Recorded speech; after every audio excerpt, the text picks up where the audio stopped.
Hello everyone, welcome back. I want to welcome you to this new video that I'm going to make about realization of material advantage in chess, which I often feel is a very neglected topic because many times we're being told that once we reach a winning position or a material advantage, from there on it's just a matter of technique and you should just be able to do it without any troubles. This is not always necessarily the case. Sometimes we have some troubles realizing the advantage. Our opponent, if he's a good player, will usually not make us that comfortable winning the game. So in this video I want to present you a couple of tips and principles about realizing material advantage in chess. So this is a game that I've played a couple of years ago. So both of the players are relatively high rated, international masters, my opponent a Russian international master. And we reached this position after 19 moves. I had a very good opening preparation and I reached this position that you see in front of you. So if you will count, stop the video and count the material, you will see that white is actually an exchange up. But black has 2 pawns for it. Even though the pawn on c3, as you can see, is very weak and he is very likely to fall, so we can count it as an exchange up position for white. But still, matters are not so simple. First of all, the board is, as you can see, almost full of pieces. There are queens, there are knights, bishops, rooks, there is everything. So realizing the advantage wouldn't be so easy. Second thing is that you can see that position is quite unbalanced. This means that the pawn structure is white has a lot of weaknesses. The pieces are a bit scattered around. It would not be such an easy task normally, but I had a couple of general guidelines that helped me to win this game. So first of all, it's white to move in this position. How would you proceed here? You might stop the video and think about it. So I've played here the move queen to f2. It might look like a bit of a strange move, but the queen, while might seem active on h4, actually is not doing too much because both of its entry points to the black's position are covered by the black pieces. So this is also a chess rule in general of centralization. Strive to put your pieces in the center. The queen on d4 would be very strong. And this also suits 2 of the principles I'm going to speak about. So the first is try and avoid your opponent's potential counterplay. So, for example, when we see such an advanced pawn on c3, aside of the fact that it's very advanced and it's inside white's territory, this pawn can potentially one day be a pass pawn if this pawn on c2 disappears. This pawn can also support some potential attacks if the black queen somehow reaches the square on d2, and so on. So first of all, we want to get rid of this pawn in order to avoid any potential counterplay on this side. And we also have the second principle, which is the don't rush principle. So in this position, instead of thinking how exactly to win the game straight away, to go for some checkmate attack, I didn't bother at all to do this. I just wanted to improve my position slowly and avoid my opponent's counterplay. So queen f2, I believe, is a good move. So black realized that the pawn on c3 is going to be under attack on the next move, so he anticipated it and played the move rook c8, defending the pawn on c3. I've continued with my plan of queen d4. You see that it's also a nice move because it's hitting the knight on h8 with a tempo. Now the queen is very nicely centralized on d4. Black played here the move king to g8. Defending the knight. So you see that now the pawn on c3 is properly defended from black, 2 defenders, 2 attackers. So how would you proceed from this position once your queen got centralized? So there are actually a couple of options here, but I quite like the move I did in the game.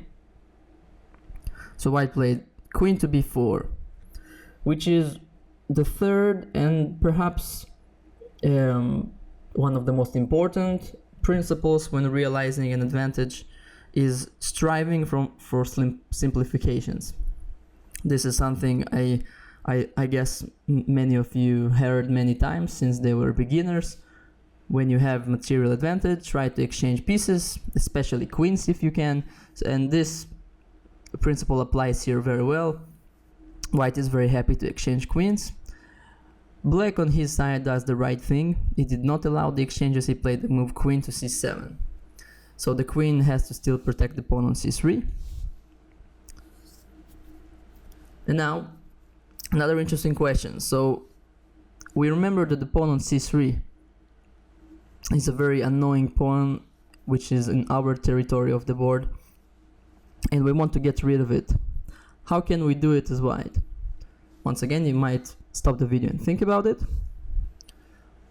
So the move is rook to b1, and it's actually a very nice move because first of all white is developing the rook on a1, which is until this point did not participate in any active role in this game. It also hits the pawn on b7, as you can see, so black is forced to play the move b6. And now with this little maneuver, rook to b3, we can take care of the pawn on c3 rather easily. So you see that white is not in any hurry to realize his advantage. He is improving his position slowly, taking care of the pawn on c3. Black actually cannot defend the pawn on c3 properly. He played here the move queen d6, trying to save the pawn on c3, but I simply collected it with the move rook takes c3. Now in the next move, white would like maybe to exchange two pair of pieces, so black actually played a nice little trick here, rook to c5. I think that was a nice practical decision, because now if white will follow the principles blindly and think, okay, I want to exchange pieces, let me just do it, then black can suddenly take with the pawn on c5, hitting the queen, and then the next move the bishop on d3 would be stuck and white will lose his advantage. So this is also an important point. In chess we have general guidelines, we have principles that guide us to find the right moves, but we must never go for them or follow them blindly. Of course we need to examine every position as its own. So here we go back to the first principle of no rush, trying to improve your position slowly. The queen on b4 is not very well placed, so we get it back on the center. So queen d4 is a nice move. It's also nice that the queen is always eyeballing the square on g7, which kind of makes this knight on e8 pinned, because he must protect from the checkmate threat. Black played here the move queen to e7. So this is move number 26. White, I think, already achieved a couple of goals by taking the pawn on c3, activating his pieces. But now once again, let's go with the principle of thinking about our potential counterplay of the opponent.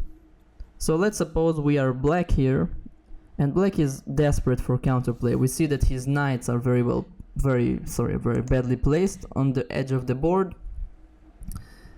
Black is seeking counterplay. Where can his counterplay come from? So in the game I realized that since my king is still in the center of the board, black might think about making a move like knight f7, centralizing his knight and eventually pushing his pawn to e5 and trying to open up the e file against my king. So I realized the e5 pawn break is a key move from black, which will make it much more difficult for me to realize my advantage. So let's think prophylactically. This means think about how can we avoid black's plans. And this is actually something that I also wanted to talk about. So when we realize our advantage, our material advantage, many times our thinking system should be very prophylactic, always trying to think about how can the opponent get back into the game, how can the opponent create problems for us, and trying to avoid these kind of opportunities. So you might stop and think here, because I think this is quite a critical moment. So if you managed to find here this a bit paradoxical move, knight g1, I congratulate you. That actually was a very difficult move for me to make and to find. It looks like a very strange move, getting the knight back into its initial position, but my point was actually to improve it into the f3 square, and from there it will have a greater control over the e5 square, which, as we remember from before, it's a very vital square. The move knight g1 also goes along well with the principle of no rush, so you see that white is ready to spend 2 tempos about improving his position just in order to avoid his opponent's counterplay. So black realized that he must react quickly before white manages to consolidate. I think black played a good practical decision here. He played the move e5 right away before my knight manages to reach the f3 square. I have to take with the pawn, because if I take with the queen, black will simply exchange queens and I will hang my rook. So pawn takes e5, and now black played knight c7. So black is actually, I think, played fairly well. He's trying to activate his pieces, mainly his passive knights, even in a price of 1 pawn. But now we see another hidden point of the move knight g1 actually, which is not only that it enabled us to maneuver our knight to f3, it also made a room for our bishop to retreat. And this means that we can go back to principle number 3 of simplification. So now white can exchange the rooks finally, because now after pawn takes e5, queen e3, the move c4 is not so scary anymore, because the bishop can just drop back to e2 or f1 as it wishes. So white managed in this way to get rid of a pair of rooks, which is, I think, a nice achievement for him. Black played here the move knight f7, hitting the pawn on e5. White played knight to f3, developing... It's funny to say developing a piece on move number 31, but it's true. And also simultaneously protecting the pawn. And now after knight e6, it's a good time to castle here for white. White didn't try to make the move castles before, because the pawn on h6 was under constant threats, but now once the queen is on e3, this move is possible. We also see that the rook is on a nice open file, so why not? Black played here the move bishop c6. Now we see that white kind of consolidated his advantage. He now possesses a full exchange up, but black is quite active and white should still be a bit careful. But now comes another factor of the position into fray, this advanced pawn on h6. You see that this pawn is quite a source of headache for black. His king is constantly weak because he cannot move to g7, and white is trying to take advantage of it.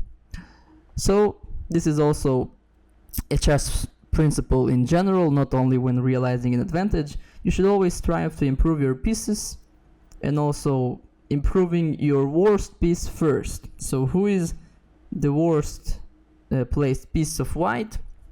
Is actually the knight on f3, because now that the knight on e5 is safely defended, he has nothing to do on f3. I played here the move knight h2, seeking the f6 square, which, as you can see, is a very nice and juicy square for the knight. Black once again went for some complications. He played the move c4, the bishop dropped to e2, and then d4, trying to open up the bishop on c6. Once again, I think black tried his best, no complaints for him. The queen dropped to f2, and black even managed to pick up one pawn on e5, but for one very big prize, that now the f file is opened and white now has some serious attacking chances.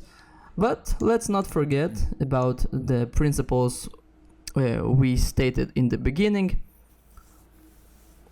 Remember principle number 3 of simplification. So the move here should be quite easy for you. Knight to g4, we seek more and more simplifications, also eliminating a defender of the black king.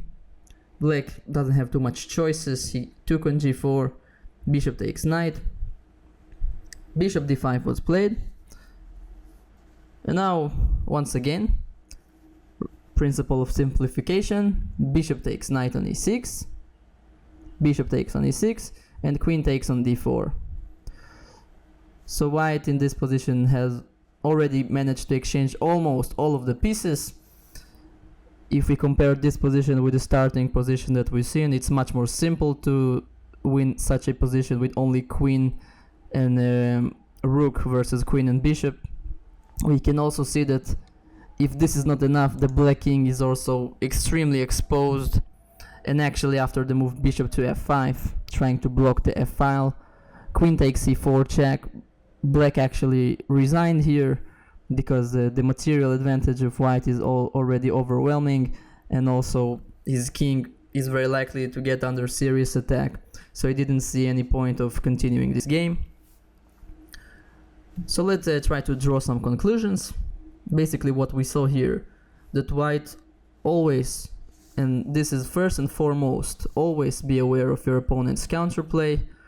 Try to see if you can avoid it, if you can make his potential counter chances more difficult to achieve. Strive for simplification always, especially exchanging active pieces as we saw. And rule number 3, principle number 3, don't rush, take your time, realize your advantage calmly. It's not always, I see many times people getting very excited about being in a winning position, so they want to end the game very quickly in some spectacular attack or something, and this many times just allows the opponent some unnecessary chances to get counterplay. So basically, be patient, be aware of your opponent's counterplay, and strive for simplification. These are the best guidelines that I can give you regarding realizing an advantage. So I hope you enjoyed this video and this example, and I will see you in the next videos. See ya. Bye bye.